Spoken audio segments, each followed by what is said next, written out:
quickly swatched out the set of colours. Oops, sorry, just bumped the camera. So these are all the colours here. So this is the 24 set. It does come as well with a 43 set. So they add, obviously the 43 set has all of these colours plus these colours as well. And to be honest, I think that they could have done a bit better with the colour choices in this set. There's a lot of colours in here that are very similar. For example, the cad red and the crimson are basically identical. The emerald green and the phthalo green, again, very similar. The cobalt and the ultramarine are also very similar. So it would have been nice if they'd maybe taken some of the colours from the 43 set and switched them out. Like, for example, it would have been nice to have maybe, instead of the cobalt, let's see if I can zoom in here, like maybe the phthalo blue or the peacock blue as another cool blue. At the moment, the only real cool blue is the Prussian, which to me looks very much like phthalo blue anyway. It's just a bit darker. The sky blue is a bit of a cool blue, but I think it would be nice to have a phthalo in here instead of having both of these, because I think they're very similar. And same thing goes for like the greens, like the emerald green and the phthalo green. It would be nice to maybe have, I don't know, maybe the hooker's green would be nice, but then that does look very similar to the sap green. So I don't know, there's just a lot of colors that I feel as though it's unnecessary to have them all in the same collection. It's like overkill. And yeah, there's a lot of, like, for example, there's a lot of reds. Like, I don't think you need to have cad red and crimson. So it would be nice maybe to switch one of those out for something slightly different. But yeah, I mean, you don't need these many colors, which is all I'm saying. You know, if you only want to get like a set of 12, for example, that's probably going to be plenty. Or if you want to lash out and get the set of 43, then, you know, you'll have everything covered. But it seems interesting color choices that they've put into the palette. And also, like, I mean, could just be because it is a student quality set, really. So, you know, there's not a lot of difference in some of these colors, which probably has to do with the fact that, you know, the pigments used probably aren't incredible. But, you know, it's not too bad. Like, some of these are also very gouache, rather than being watercolory. Like, they're a little opaque. Like the yellow ochre, for example, is quite opaque. So yeah, it'd be interesting when I actually start painting and mixing them together. It'd be interesting to see how they mix and to see whether they become dirty or not. But yeah, that's the first swatching. So yeah, I'm gonna do like, I'll do like a little watercolor with them and see what I think about them after I've had a play.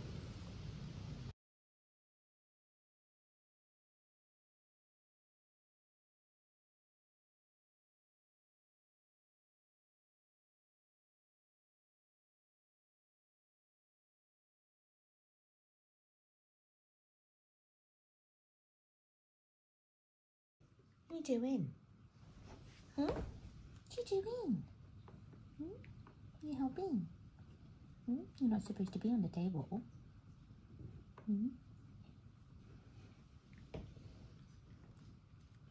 I'm just going to do a quick little study using a reference photo that I have.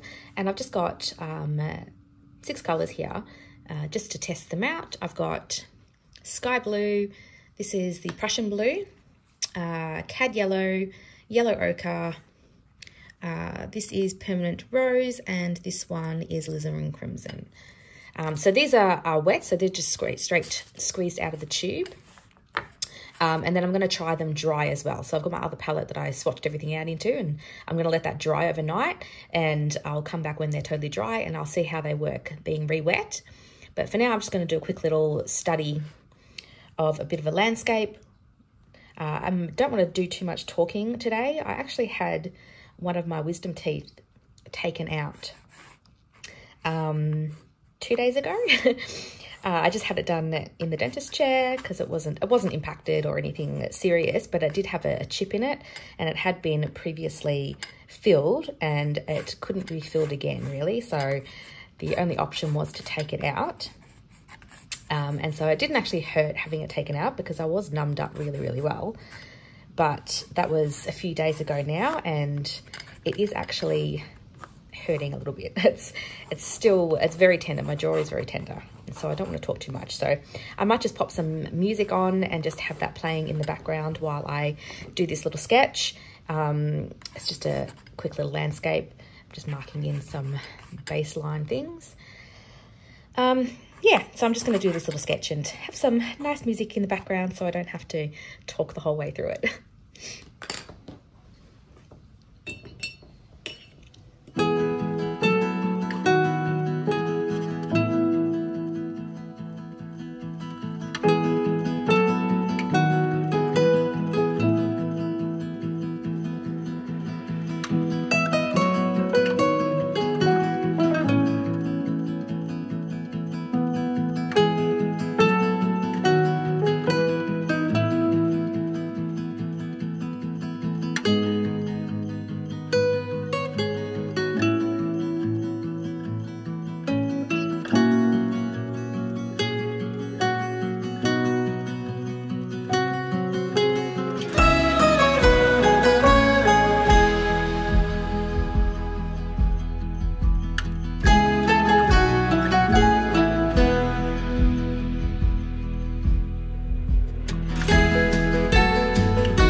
watered down. They're not like clumpy or grainy or anything like that, so that's nice. As suspected, and as I mentioned earlier, I do think that they are very gouache-like, more so than watercolor. I don't feel as though they're as transparent as they could be as watercolors. You'll notice that, like, as I'm layering up, they're getting a little murky, and the colors aren't really staying very vibrant. That's telling me that they're a little bit opaque. But you know, that's fine. I would just treat them more as gouache rather than traditional watercolor. But you can get like watercolor effects with them, obviously. It's just the transparent layering of the colors. They're not really staying particularly vibrant when you layer them. Yeah, but no, the colors are nice. They go on beautifully on the paper. This is a cold pressed paper, so it has got a bit of a texture to it. There's no fancy granulation or anything. I mean, there's a little bit here and there, but not a lot. I wouldn't say they're granulating colors. But no, they are nice. They go on really nicely. They absorb into the paper really nicely. And, you know, for a student quality, I think they're definitely passable. So it'd be interesting to see how they perform from a dry palette. So these are wet, straight out the tube. So yeah, I'll do another little study again tomorrow when the other palette has dried off a little bit, and I'll have to re-wet them, and I'll see how they re-wet to see if they perform any differently. But yeah, I'm quite happy with them so far. Okay, it's been a couple of days and I have let this palette dry. So you can see the paints that I poured out into here are all totally dried out. So now I'm going to do a little bit of a painting with them to see how they re-wet and whether they activate nicely. I'm going to use the same paper that I used for the wet test. So I'll open up another page and I'll create something with these paints again.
Alright, so this is my review of these paints.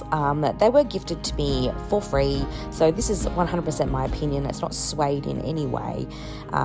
So I'm going to be completely honest. These paints are okay. They're not amazing. They are clearly very student quality, cheaply made paints. Does that mean that they're horrible? No. That they're not amazing. There is definitely much better quality watercolor paints out there, and there's also a lot worse watercolor paints out there. If you have a limited budget and you don't know, like maybe you're just trying watercolor for the first time, you don't know if you're going to even like it, there's no point purchasing really expensive materials. You're better off getting a smaller set like this that's quite affordable, having a go, playing around. If you catch the watercolor bug and you find yourself wanting to play around with better quality products, then you can invest in better quality paints. But to start with, there is absolutely nothing wrong with using these more affordable student quality paints. Now, I will say that you are not going to get an amazing result with these. You'll notice that as they dry, they do pale a lot. Like the vibrancy of the color is there when it's wet, and then once it's dry, the color shift is pretty strong. This does happen with watercolor anyway. It tends to dry a little bit lighter than what you think it's going to be, but I find that these are doing that to the extreme.